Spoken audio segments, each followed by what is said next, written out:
Bonjour les loulous, on se retrouve pour la correction de l'exercice 3 de la notion 13. Alors c'est une recette, alors bien sûr qui dit recette dit proportionnalité. Si je double le nombre de personnes, il faudra que je double les quantités.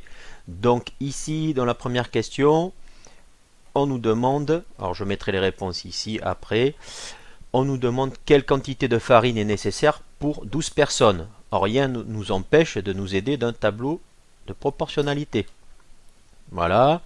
Donc un petit tableau, là j'ai mis une colonne en trop mais elle nous servira pour plus tard. Donc ici j'ai mis comme première grandeur le nombre de personnes et comme deuxième grandeur j'ai marqué quantité parce que une fois ce sera un nombre d'œufs, une fois ce sera le volume de lait, une fois ce sera la masse, vous voyez c'est jamais la même grandeur, donc j'ai mis quantité, donc je ne mettrai pas les unités mais bien sûr dans les réponses il ne faudra pas oublier les unités. Donc ici bien, je me sers d'abord de la recette pour remplir ma première colonne. Donc pour 4 personnes, d'accord, on me demande la quantité de farine. La quantité de farine c'est 200 grammes, donc 200. Voilà, donc pour 4 personnes, il me faut 200 grammes. Dans la question, la quantité pour 12 personnes, donc ici j'ai 12, et moi je cherche, hop, la valeur ici, qui correspond à 12 personnes. Donc là, on a plusieurs façons de remplir un tableau de proportionnalité. Ça s'appelle calculer une quatrième proportionnelle. Puisqu'on en connaît 3, il faut connaître la quatrième. Donc ici, qu'est-ce qu'on pourrait faire? Bien, on voit quand même une relation assez simple entre la première colonne et la deuxième colonne, ici. Pour passer de la première colonne à la deuxième colonne, pas colonne, on multiplie par 3. 4 fois 3, 12.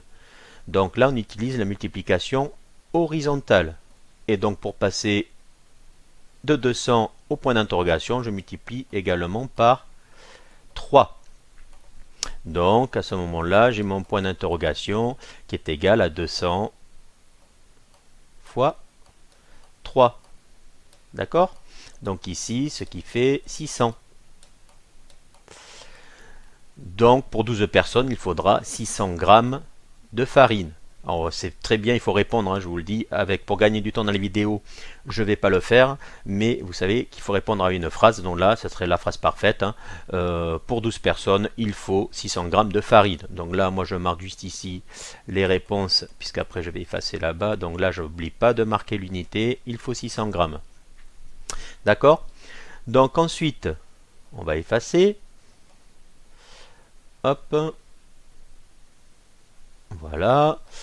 Ceci aussi. Voilà, alors le petit 2 maintenant. On me demande la quantité de sucre vanillé pour 6 personnes. Donc pareil, je peux m'aider à nouveau d'un tableau. Donc ici, je peux toujours remplir ma première colonne par 4, puisque c'est 4 personnes ici, la recette. Le sucre vanillé, je vois qu'il me faut 8 cuillerées, donc 8. Donc ici, vous voyez que la grandeur, ce sera un nombre de cuillerées. Ensuite, on me demande la quantité pour 6 personnes. Donc là, pour 6, combien? Voilà. Donc là, il y a plusieurs possibilités. Mais souvent, quand je corrige les élèves, vous avez 4 ici. Or, vous remarquez que 4 plus 2 donne 6. Donc, il me faudrait la moitié de 4 pour ensuite l'additionner et donner 6. Donc, souvent, ce que vous cherchez ici, c'est pour 2 personnes. Alors, hop, on va l'écrire comme ça, ce sera plus compréhensible après. Donc la démarche que vous avez, alors attention, il y a d'autres façons de calculer ici, d'accord? Donc ici on a dit pour 6 personnes. Hop. Donc ce que vous faites souvent, vous cherchez pour 2 personnes. Donc ici, comme tout à l'heure, on va réduire la taille un peu gros. Hop, donc pour 2 personnes, mais ce que vous faites, vous divisez par 2. Donc, pareil, là j'utilise la division horizontale. Donc là également, je dois diviser par 2. Donc ici, on trouve 4. C'est-à-dire que pour 2 personnes, il me faut 4 cuillerées. Et là, qu'est-ce qu'on remarque ensuite? Donc ça, hop, je peux l'enlever. Bien, on remarque que ici, si je fais 4 plus 2, j'obtiens ici 6. Donc, si je fais ici 8 plus 4, j'obtiens mon point d'interrogation, donc la valeur que je cherche. Hein, donc là, on peut additionner des colonnes. D'accord? Donc, ici, mon point d'interrogation, ce sera 8 plus 4, c'est-à-dire 12 cuillerées. Donc là, hop, ce sera 12. On va l'écrire en texte après parce que là, ça va pas être terrible. 12 cuillerées. Voilà, donc là, hein, on a le droit d'additionner deux colonnes pour obtenir une troisième. Attention, par contre, j'ai pas le droit, ça on le voit aussi des fois, donc là, je vais effacer. Et alors, ce qu'on veut absolument pas voir, c'est ceci. Par exemple, vous avez, hein, ah ben pour passer de 4, allez, on va faire à 6 plutôt. De 4 à 6, je fais plus 2. Donc là, ici, je fais plus 2. Là, par contre, c'est archi faux.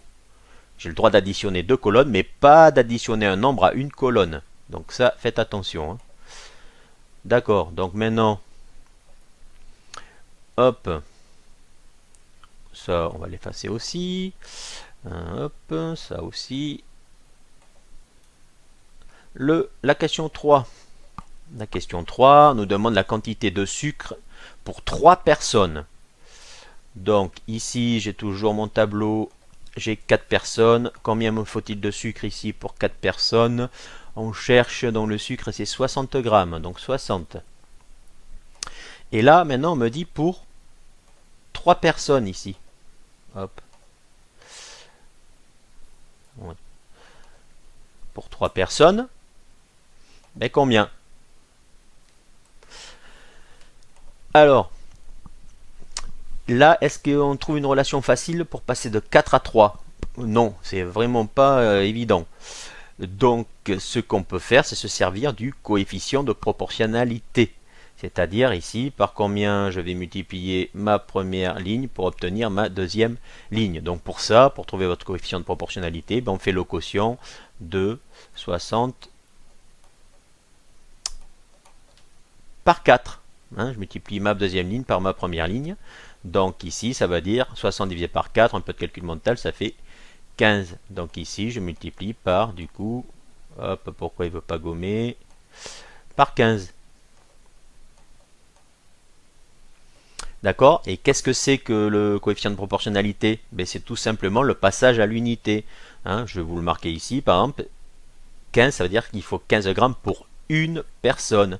Hein, puisque là, si je cherche pour une personne, vous voyez bien ici que je divise par 4. Donc là, je divise par 4. Et je fais bien 60 divisé par 4. C'est ce que j'ai fait pour calculer ici mon coefficient de proportionnalité. 60 divisé par 4, c'est bien le quotient de la deuxième ligne par la première ligne. Donc le coefficient de proportionnalité, ben, c'est tout simplement le passage à l'unité. Donc, maintenant que je sais que pour 4 personnes, il me faut 60 grammes. Je sais que pour passer ici de la première ligne à la deuxième ligne, je dois faire x 15. Donc là, ça j'aurais dû le laisser. On sait que j'ai 60 divisé par 4 égale 15. Et donc après, on a notre point d'interrogation qui est égal à 3 fois 15. Je multiplie 3 par mon coefficient de proportionnalité qui fait 45. Donc ici, petit 3, première réponse pour 3 personnes, c'est 45 et ce sont des grammes. Voilà. Et ensuite, on me demande pour 7 personnes. Donc là, hein, puisque nous avons cherché pour une personne, c'est-à-dire le coefficient de proportionnalité, bien ici pour 7, c'est exactement la même chose. Je dois faire 7 fois 15 pour trouver ici la valeur manquante. Donc ici, comme j'ai déjà mis un point d'interrogation, alors c'est un peu tôt pour vous, mais vous voyez, quand on cherche une inconnue, on peut le matérialiser hein, par une lettre en mathématiques. Je cherche la valeur, par exemple, de x. Hein, donc on va marquer, tiens, ça fera un peu d'avance pour vous. Mais vous n'êtes pas obligé, hein. Vous pouvez marquer un deuxième point d'interrogation d'une autre couleur ou deux points d'interrogation, c'est comme vous voulez. D'accord? Alors, je vais l'écrire plutôt manuellement. Hop. Hein, alors, j'ai peur que ça vous perturbe le X, donc on va plutôt l'enlever. Voilà, on va écrire un deuxième point d'interrogation comme ça. Hop. Et donc, ma deuxième inconnue, c'est 7 fois 15. Hein, du calcul mental, on utilise la simple distributivité, on décompose 15 en 10 plus 5, donc j'ai 7 fois 10, 70, 7 fois 5, 35, 70 plus 35, 105. Donc ça, c'est égal à 105. Ça veut dire qu'ici, pour cette personne, ce sera 105 grammes de sucre. Je vous rappelle que vous devez faire une phrase. Hein. Donc pour 3 personnes, il faut 45 grammes de sucre. Pour 7 personnes, il faut 105 grammes de sucre.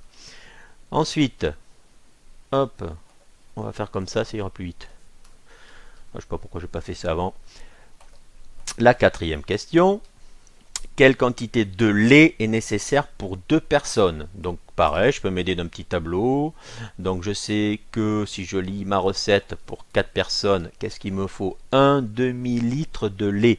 Un demi, c'est la moitié d'une unité, c'est-à-dire 5 dixièmes. Donc ça s'écrit 0 unité et 5 dixièmes, c'est-à-dire 0,5 en écriture décimale. Donc là, moi, je cherche pour 2 personnes. Très bien, donc là, je peux utiliser la division horizontale. Hein. Pour passer de 4 à 2, je divise par 2. Donc ici, pour passer de 0,5 à la valeur que je cherche, je diviserai également par 2. Donc là, hein, j'ai mon point d'interrogation.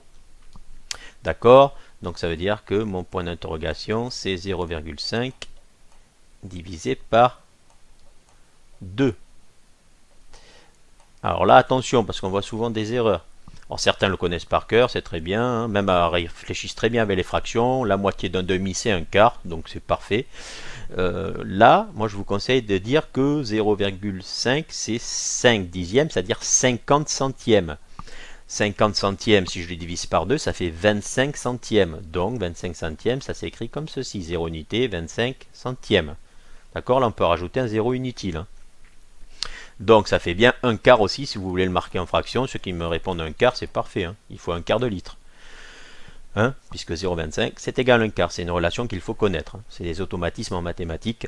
Donc ici, pour la réponse à la question 4, vous pouvez marquer il faut 0,25 litres de lait ou un quart, et là ce serait parfait, c'est vraiment la version experte, un quart de litre. Alors souvent on met plutôt une majuscule, hop. Voilà, il faut un quart de litre de lait ou 0,25 litres, c'est comme vous voulez. Voilà, je vous dis merci. À bientôt.